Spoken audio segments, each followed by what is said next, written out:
সহজ প্রশ্ন, মাপকাঠি একটি। যে মেয়ে পেয়েছে অঙ্কে 100, যে ছেলে ভূগোলে সেরা, তারাই তো ভালো। সবাই বলছে হীরের টুকরো এরা। কাগজে ওদের ছবি ছাপা হয়, টিভিতে দেখায় মুখ।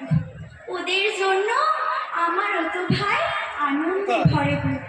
তবু কেন জানো, তোমাকে বলছি, দেখে শুনে পাই ভয়। শুধু এত এত নাম্বার পেলে কি ভালো ছেলে মেয়ে হয়? আচ্ছা ধরো না, যে মেয়েটা অঙ্কে পেয়েছে অনেক কম, তার গান শুনে মুগ্ধ সবাই, হাততালি হারতাম।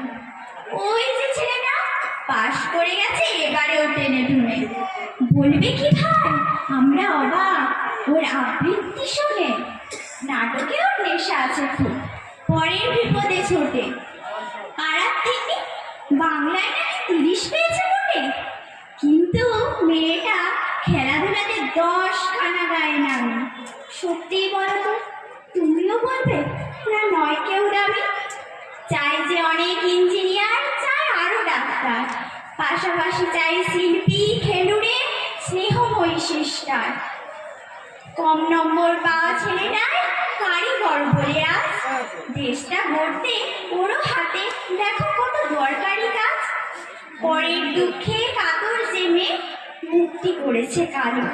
কম নম্বর পেয়েছে বলে কি বলবে না ওকে ভালো? অভাবের টানে কলেজে পড়ে, ছোট নর্মার বাড়ি, তবুও ছেলেটা বাবা মাকে দেখে, ভাড়াতে চালায় গাড়ি। তাই বলছি কি, শুধু নম্বরে হয় নাকি মাপকাঠি?